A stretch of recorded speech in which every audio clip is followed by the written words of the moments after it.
वास्तुशास्त्र एक ऐसा शास्त्र है जो बताता है कि हमारे घर में जो चीज़ें हैं, जो रंग हैं, जो दिशाएं हैं, उनका क्या महत्व है, हमारे जीवन में उनका क्या महत्व है।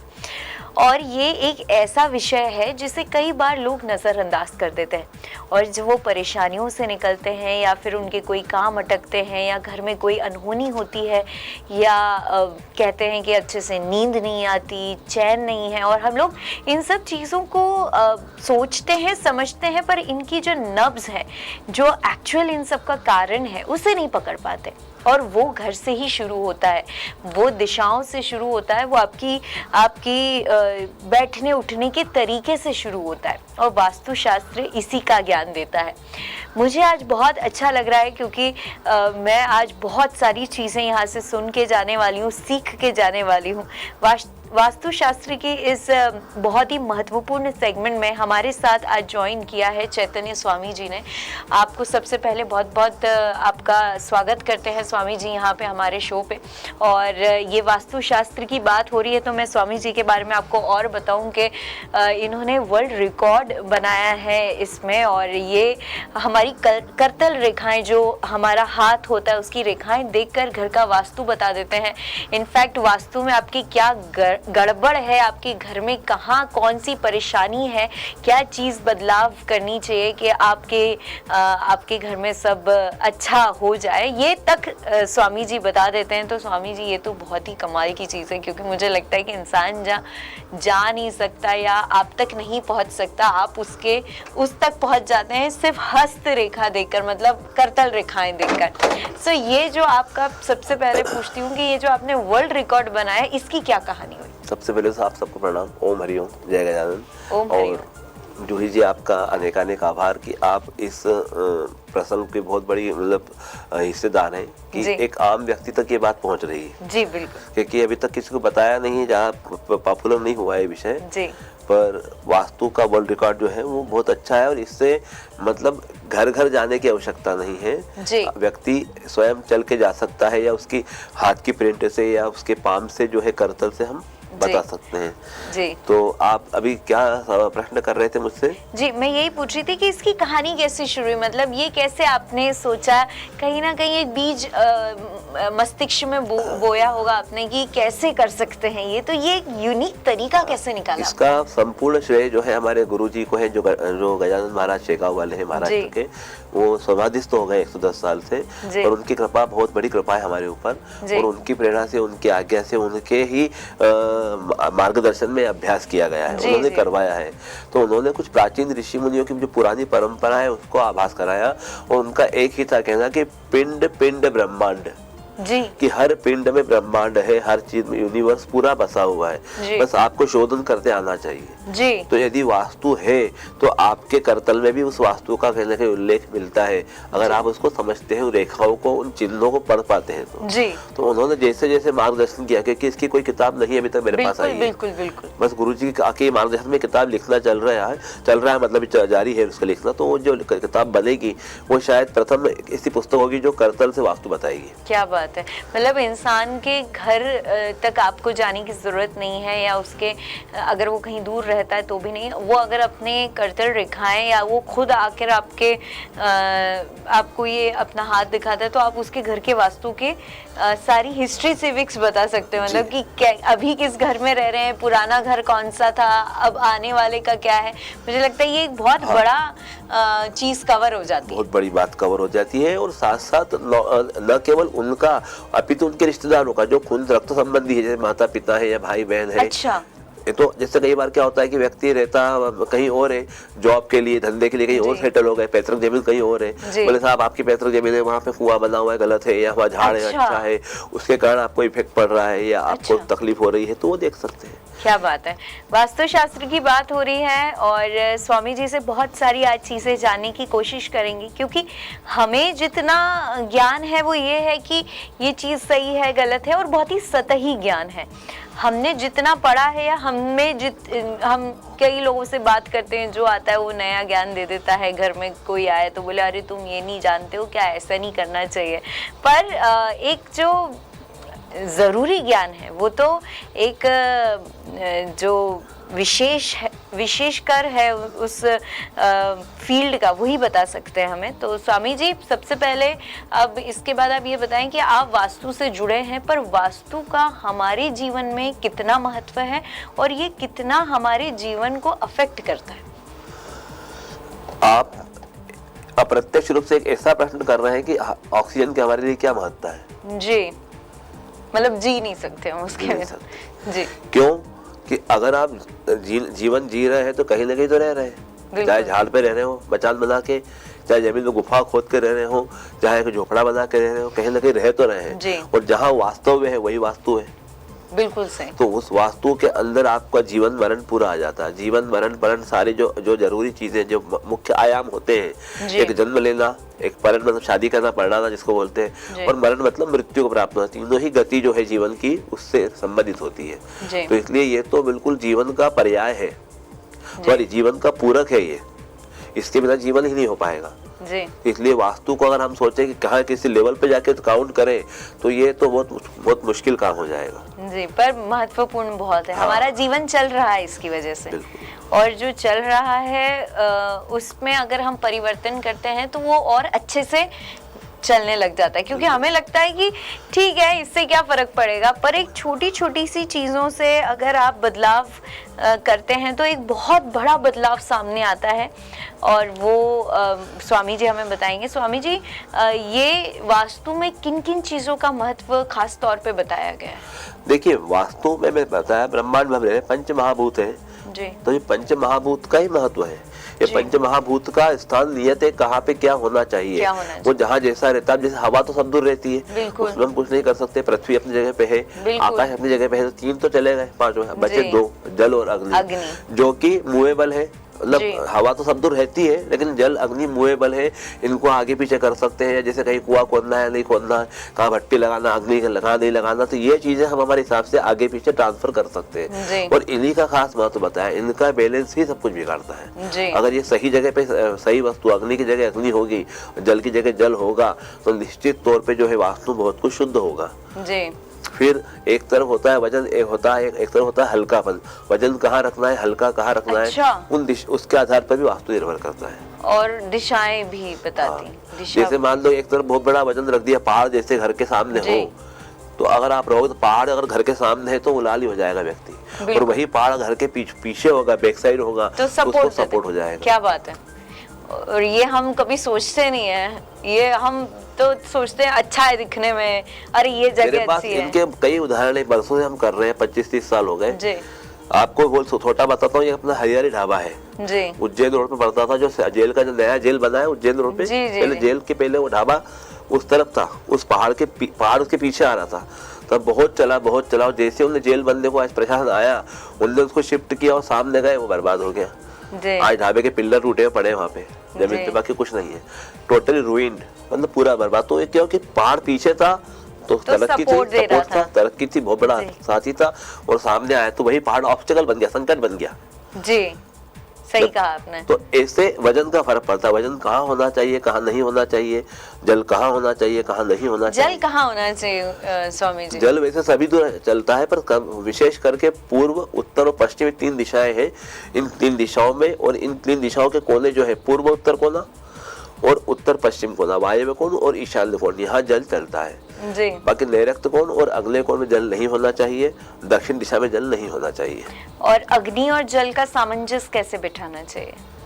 अग्नि और जल का सामंजस्य बिठा सकते हैं, जहाँ जल है वहाँ अग्नि नहीं हो, मतलब उसको थोड़ा दूर रखें, थोड़ा दूर। किचन में भी अगर है तो अग्नि कोण में अगर आप अग्नि जलाते हैं तो ईशान कोण जो होता है उसी लाइन में एक दूसरा कोना ईशान का होता है, पूर्व और उत्तर कोना, वहाँ जल का निवास करें, वहाँ पानी रखे, टेप लगाए, नल का अंडा रखे या फ्रीज रखे, जो भी रखना हो रख सकते हैं आप जी। ईशान कोण में जल रखना अच्छा होता है। जबकि आप बोलेंगे कि फ्रीज तो अगले इलेक्ट्रिक का सामान है, लाइट का, तो अगले कोण में जाना चाहिए, लेकिन उसमें रहने वाली चीज तो ठंडी है ना, बर्फ है ना, पानी है, इसलिए उसको ईशान कोण में रखना चाहिए जी।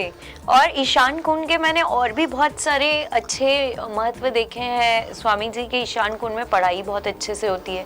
ईशान कोण में अगर आप कोई अपना कार्य करते हैं तो वो बहुत जल्दी होता है, क्योंकि आपका कंसंट्रेशन उधर बहुत अच्छा बनता है। उसका पीछे क्या वास्तु पुरुष जो होता है उसका जो सोया हुआ है वो ईशान से नैऋत्य की ओर, मतलब नॉर्थ ईस्ट कॉर्नर से साउथ वेस्ट कॉर्नर तक सोया हुआ है। उसका सिर जो तो ईशान कोण में आता है जी। और जब वहाँ पानी होता है, जब वहाँ पानी होगा मतलब ऑब्वियसली ऑक्सीजन ज्यादा होगी, और जब ऑक्सीजन ज्यादा होगी सिर के अंदर तो आपके सिर की जो तंतु है बहुत ज्यादा चलेंगे। नर्वस जो आपका जो होगा आपका जो मस्तिष्क का जो अंदर की जो प्रतिक्रिया है अच्छी होगी कि जीवन में शरीर में अगर ऑक्सीजन का सप्लाई अच्छा है तो न सूजन आएगी शरीर पे, ना आपकी मेमोरी लॉस होगी, ना आपको बीपी बढ़ेगा घटेगा, ना आपको कोई मतलब निराशा होगी। आप हमेशा हंसमुख स्वस्थ और सुंदर रहेंगे, इवन चेहरे की झुर्रियां भी नहीं रहेंगी जी। आप 10-15 साल युवा ही दिखेंगे अपनी उम्र से। ये ऑक्सीजन का महत्व है। जो वास्तु पुरुष का सिर ही ईशान में है, अगर वहाँ ईशान में ऑक्सीजन रखेंगे, साफ सुथरा रखेंगे, अच्छा रखेंगे, वजन कम रखेंगे, उसका सिर हल्का रहेगा तो आपका सिर हल्का रहेगा।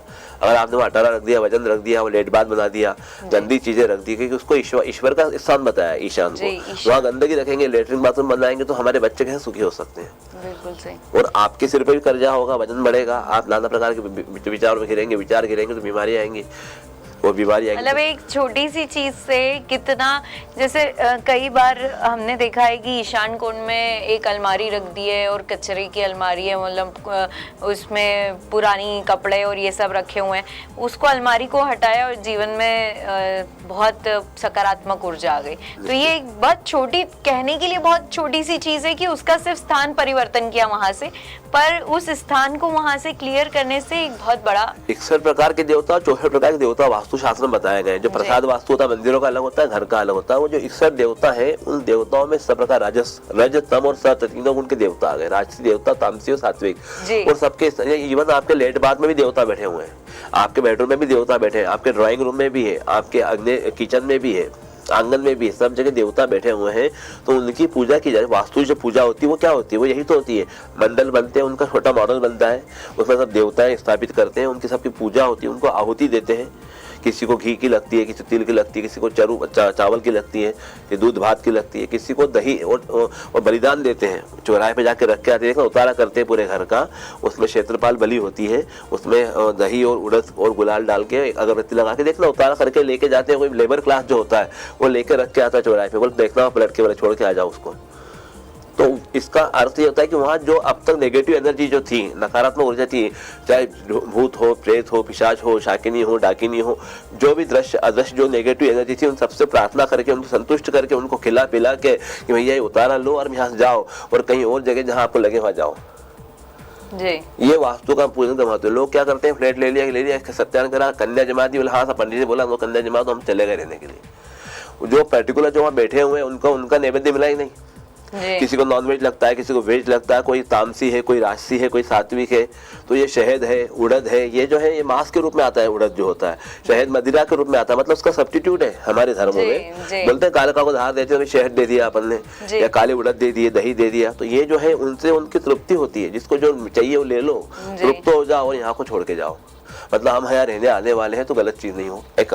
दूसरा, उस वास्तु में जो लकड़ी वापरी गई है झाड़ों की, वहाँ कोई हवा बैठी हो, वहाँ कोई प्रकार की कोई गलत घटना हुई हो, या उस झाड़ में किसी प्रकार कोई प्रॉब्लम हो, कोई अदृश्य शक्ति हो, उसके निवारण के लिए भी। अच्छा, जो लकड़ी यूज हुई है घर में, हाँ क्या बात है, जो गेट वगैरह में। Yes yes yes. अच्छा, इसका भी बहुत इम्पोर्टेंट। जो उसके अंदर जो पत्थर लगे हो, जिस पहाड़ से आए, जिस जमीन से आए, मुझे पता नहीं, कहीं किसी ने सेकंड खिड़की लाके लगा दी उस घर में, सेकंड घर में मर्डर हुआ हो, कोई आत्महत्या करी हो, किसी ने उसी रूम में गई हो और वही खिड़की हो। मतलब बहुत कुछ है, हम तो सोचते ही नहीं है, हम तो बस देख लेते हैं कि अच्छा दिख रहा है कर लेते हैं, उसके बाद उसमें शिफ्ट कर लेते हैं और हाँ ज्यादा एक पूजा करा लेते हैं। वास्तु शांति पूजा अत्यंत अनिवार्य, अगर आप चाहते हैं। सबसे बड़ी वास्तु शांति कराई तो बहुत कुछ प्रॉब्लम सॉल्व होती है। और एक दूसरा होता है वास्तु कलश। ये अगर आपने स्थापित कर दिया विधि विधान से, सर्व औषधि के साथ मिला के, पंचरत्न और सप्तमृत्तिका, वो जो विद्वान ब्राह्मण होते हैं वो कर सकते हैं, वो अगर आपने करवा दिया तो आपकी 50-60% प्रॉब्लम वास्तु का कलश। ये वो चीजें हैं जिनके करने से हमारा वास्तु का अगर कोई दोष है भी तो वो निवारण हो जाता है उसका जी। ऐसे और कोई एलिमेंट्स यूज कर सकते हैं पंडित जी? कई बार घर को तोड़ना या घर में से कोई चीज हटाना या उसको थोड़ा डिफरेंट करना, उसको तोड़ के सही करना, ये एक डिफिकल्ट प्रोसेस है कुछ। हाँ, तो क्या होता है, ईशान कोण आप ईशान कोण तो लेते हैं, ईशान कोण दबा हुआ है, मान लो चढ़ाव बन गया ईशान कोण में जी, दब गया, अब उसको खोलना है, चढ़ाव तोड़ना पड़ेगा, चढ़ाव नहीं तोड़ सकते तो उस कोने में 2 आईने लगा देते हैं ऐसे, जिससे कि वो आईना आईने से बढ़ जाती जगह। अच्छा। तो कोना और आगे बढ़ जाता है, मतलब प्रतिबिंब दिखता है तो बढ़ जाता है, तो वो ईशान कोण का सब्स्टिट्यूट हो जाता है। वरना चढ़ाओ तोड़ो फिर आप जी नहीं जोड़ पा रहे तो आईने लगा के उसको बढ़ाना, पिरामिड से हो जाती है, पिरामिड से हो जाता है, उससे नेगेटिव एनर्जी उसको अब्सॉर्ब कर लेता है। और फिर आपने कलश तो कहा ही, वास्तु कलश से बहुत सारी चीजें अच्छी हो जाती हैं। दिशाओं का ज्ञान बताया अभी स्वामी जी ने, रंगों का जैसे सिंपल सी बात है, बहुत से बच्चियां होती हैं, इनके विवाह नहीं हो रहे हैं, विवाह लायक बच्चियां, बोले बहुत परेशान हो गए, सब पंडित शादी नहीं हो रही, लड़के आ रहे हैं देख रहे हैं वगैरह, उनकी समस्या बहुत बड़ी होती है। वास्तु में बहुत सुंदर उपाय है उसका। अच्छा। अगर आप पश्चिम और उत्तर का कोना जो होता है वहाँ अगर उस कन्या को शयन करवाए, वहाँ अगर वो रहती है तो बहुत जल्दी इसका विवाह होता है। पश्चिम और उत्तर का कोना, वायव्य कोण, क्योंकि वायव्य कोण की विशेषता है कि वहाँ जो भी वस्तु रहेगी वो हवा हो जाएगी, वहाँ से चली जाएगी। अच्छा। अगर दुकानदार है, किसी को कोई चीज बिक नहीं रही है, कोई कुछ उसका आइटम बिक नहीं रहा है, अगर उस कोने में रखेगा तो धड़ाधड़ बिकेगा वो। क्या बात है, पश्चिम और उत्तर। हाँ, लेकिन अगर गलती हाँ, अगर आपने घर में रहते हैं और अगर आपने गलती से दवाइयाँ रखना चालू कर दी तो दवाइयाँ बहुत जल्दी खत्म होंगी। और बाम रखा तो आपको रोज सर दर्द होगा, रोज पेट दर्द होगा, रोज बाम वापरने जाएगा, मतलब वहाँ जो रहेगा वो जल्दी जल्दी जाएगा। तो वहाँ तो धंधे के हिसाब से वो जगह बेचने की वस्तुएं रखने के लिए, घर में अगर कोई लड़की की शादी हो उसके लिए, और सबसे बेस्ट गेस्ट रूम है वो, ताकि मेहमान आए 4 रोज रुके चले जाए। ये तो बहुत ही अच्छा कहा स्वामी जी ने कि जो मेहमान नवाजी से परेशान है वो गेस्ट रूम ऐसी जगह बनवाए। स्वामी जी, आपने इतने सालों में इतने सारे घरों को बदला होगा, उनके घर में एक सकारात्मक ऊर्जा का स्रोत आपने डाला होगा, वास्तु के थ्रू उनको बहुत सारी चीजें समझाई होगी, उन्होंने समझी होगी। आज मेरा घर ठीक हो गया वास्तु के हिसाब से, पर क्या थोड़े साल बाद या थोड़े समय बाद मुझे वापस से समझना है कि कुछ अगर और, क्योंकि चीज़ें भी घर में आती हैं और कई बार बहुत सारी ऐसी, जैसे आपने कहा कि ऐसी भी चीज़ें आ सकती हैं घर में जो कहीं और से हैं और उनकी जो हिस्ट्री है वो इतनी अच्छी नहीं है। तो क्या ये वास्तु का जो पूजा है या ये वास्तु का जो हम निवारण करते हैं, ये क्या कुछ कुछ समय में कराते रहना चाहिए? हाँ, ऑब्वियसली बहुत ही बढ़िया और बहुत सुंदर प्रश्न पूछा, क्योंकि हम एक्चुअल क्या होता है कि हम हर व्यक्ति की एक ख्वाहिश है कि वो सब कुछ पाना चाहता है जी, लेकिन क्या होता है कि पॉकेट परमिट नहीं कर पाता, परिस्थितियां ऐसी होती नहीं है। अब कार खरीदना है साहब, तो 10 लाख की कार कौन खरीदेगा? काम करो सेकंड हैंड ले लो, ये अच्छी गाड़ी मिल जाए तो 6 लाख 7 लाख 5 लाख जो कुछ भी इसकी रकम होगी। अब वो गाड़ी अच्छी कंडीशन की ले तो आए, वो उस गाड़ी में क्या क्या घटनाएं घटी है, उसमें किसका मर्डर हुआ है, किसका रेप हुआ है, कहाँ एक्सीडेंट हुआ है, या कहाँ क्या गलत डील उस गाड़ी में हुई है, हम नहीं जानते। तो वो गाड़ी जब घर में आती है, या मान लो उस गाड़ी का ऑनर है जो उसको बहुत पसंद करता था और वो एक्सपायर हो गया किसी कारण से, या वो कोमा में पड़ा है, उसकी इच्छा उस गाड़ी में लगी रही समझो, और आप लेके आ गए, तो वो गाड़ी कभी सक्सेस होगी नहीं, वो तकलीफ देगी। और फिर या तो रोज गैरेज पे खड़ी होगी, या फिर कहीं होगी, या आपके हाथ से कुछ गलत ऐसी घटना घट जाएगी कि थाने जाके खड़ी हो जाएगी जी।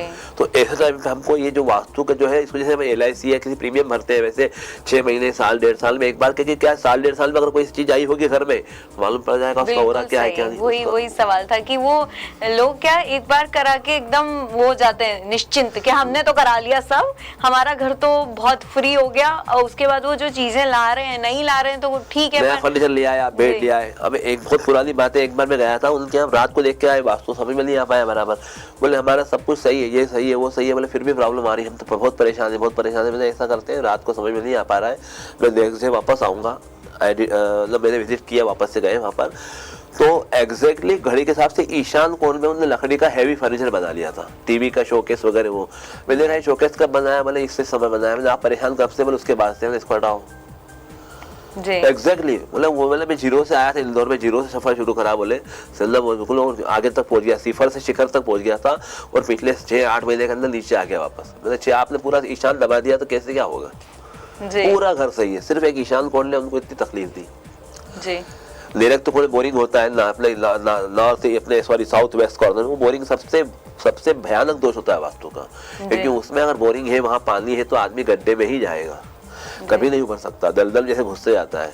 और वहाँ की जो फीमेल्स है इस फैमिली की बहुत ज़्यादा तकलीफ होती है, इवन उनके बड़े बड़े ऑपरेशन वगैरह, जो यूट्रस वगैरह तक निकल जाती है, कैंसर वगैरह, ये मतलब ये एक्सपीरियंस पूरे हैं सामने के। कौन सा बोला है आपने दिशा? साउथ और west corner. South west corner में कभी भी बोरिंग नहीं होती, बोरिंग या होती पानी की, या पानी स्टोर करके रखा, जमीन अंडरग्राउंड वाटर वहाँ पे है, तो निश्चित तौर पर तकलीफ बहुत बढ़ेगी, और उसको वहाँ से बंद करना ही एकमात्र उसका उपाय रहता है जी। बहुत सारी, मुझे लगता है कि वास्तु एक ऐसा शास्त्र है जिसके बारे में हम अगर अभी पूरे दिन भी बातें करेंगे तो मुझे नहीं लगता हम इस वास्तु शास्त्रों को कवर कर सकते हैं। तो आज जितना हमसे बन पड़ा और हम जितनी मेन बातें कर सकते थे वो किया। मैं स्वामी जी से फिर निवेदन करूंगी कि हमें आगे भी ऐसे सेगमेंट्स में ज्वाइन करें जहां हम आपको पर्टिकुलर एक एक चीज़ के बारे में ज़्यादा अच्छे से समझा पाएं कि कई लोगों के जैसे प्रॉब्लम आती कि पैसा आता भी लमसम है और खर्चा भी भयंकर हो जाता है, मतलब वो रुकता नहीं है। तो उसका भी एक वास्तु में मुझे लगता है कुछ ना कुछ वही बताया भी नहीं डायरेक्ट कौन का, वो वही कारण है जी। तो ये ऐसे ही कई बार मैंने ये सुना है स्वामी जी के ये जो नल बहता है टप टप टप टप टप टप, ये भी गलत होता है। बिल्कुल बिल्कुल बिल्कुल। और जो घड़ी बंद पड़ी है वो भी गलत होती है। मतलब आपके घर की हर चीज प्रकृति ने जो बनाया आपको जिस चीज के लिए उसके अनुकूल रहो। घड़ी बनाई चलने के लिए, उसको रोक दोगे तो आप रुक जाओगे ना फिर। बिल्कुल सही। नल बनाया, पानी भर लो, उसके बंद करो, आपको उपयोग के बाद बंद हो जाना चाहिए वो। लेकिन चल रहा है मतलब उपयोग के बाद भी चल रहा है, मतलब वो उपयोगी है ही नहीं फिर भी चल रहा है, खर्चा कराएगा, व्यर्थ जा रहा है जी। ऐसा तो कुछ ऐसी चीजें होंगी जो आप नहीं चाहते, बाकी आपको करना पड़ जाए। कई डॉक्टर के दवाखाना करना पड़ा, कोई पुस्तक मेले में गए, पुस्तक खरीद लाए, वो पढ़ नहीं पाए, घर पड़ी नहीं पढ़ रही है, रद्दी हो गई। ऐसे कुछ चीजें ले आओगे जोश जोश में जो आपको बाद में काम नहीं आया, पछताना पड़ा, अरे क्या कर लिया। जी सही कहा आपने। तो मैं आपको ये विश्वास दिलाती हूँ कि अगर स्वामी जी का आशीर्वाद रहा और हमें इन्होंने समय दिया तो आने वाले कुछ सेगमेंट्स में हम पर्टिकुलर एक एक चीज़ को लेकर वास्तु से रिलेटेड बातें करेंगे। जैसे आपकी हेल्थ से रिलेटेड बातें कर सकते हैं, आपकी वेल्थ से रिलेटेड बातें कर सकते हैं, आपके घर के सामानों के बारे में पर्टिकुलर बातें कर सकते हैं। और ये अनडाउटेडली बहुत इंपॉर्टेंट सेगमेंट रहेगा क्योंकि जो चीज़ें हम नज़रअंदाज करते हैं, खास तौर पे वही हमारे जीवन की सबसे महत्वपूर्ण चीज़ें होती हैं। जो हमारा पूरा दिन होता है, दिनचर्या होता है, उसमें कैसे हमें मोमेंट्स देखने को मिलेंगे या कितना हमें लाभ होगा, हानि होगा, ये सब वही डिसाइड करते हैं। और कई लोग कहते हैं कि बड़ा सब कुछ अच्छे होने के बाद भी पीस ऑफ माइंड नहीं है, पैसा भी है, सब है, पर पीस ऑफ माइंड नहीं है। आपका खाने का, नहाने का, आपके शौचालय जाने का और आपके बैठने उठने का सबकी दिशा तय है कि इस दिशा में क्या करना है। और जब जब उस दिशा के विपरीत आप कोई काम करते हैं, आपका माइंड डिस्टर्ब हो जाता है। बिल्कुल सही। खाना गलत खाया तो हजम नहीं होता, हाजमा नहीं होता है, आंतड़ियाँ प्रॉब्लम करती है, गैस्ट्रिक ट्रबल वगैरह वगैरह जी। मतलब सब कुछ लिखा हुआ है और सब कुछ साइंस है। नहाना लिखा हुआ कि आपको कब नहाना, कहाँ किस दिशा में मुंह करके नहाना है, सुबह किधर नहाए, रात को किधर नहाए, और क्या सबके निराकरण भी है। ऐसा नहीं है कि परेशानी है, परेशानी अगर प्रॉब्लम है तो उसका सोल्यूशन भी है, बस समझना जरूरी। अब बिस्तर पे आप सोते हैं, लोग बिस्तर में खाना खाते हैं, बीमार क्यों नहीं होंगे? जो चीज जहाँ करना हो करो। खाना एक जगह बैठ के खाना है। लोग बिस्तर पे गादी बिछा के प्लेट लेके बढ़िया खा रहे हैं, मालूम ही नहीं हम क्या कर रहे हैं। जल्दी जल्दी गए, शूज पहन लिया, शूज पहने हुए खा रहे हैं। मतलब हम तो संस्कृति भूल चुके हैं हमारी। बिल्कुल सही। तो ऐसी बहुत सी बातें हैं जी। स्वामी जी आज आपने जो समय दिया उसके लिए तो बहुत बहुत धन्यवाद। पर मैं आज यहीं पे आपसे नक्की कर लेती हूँ कि आने वाले सेगमेंट्स और भी हम चाहेंगे कि आप हमारे साथ जुड़ें, क्योंकि आपका जो ज्ञान है वो हम समेट नहीं पाए इन 20 मिनटों में।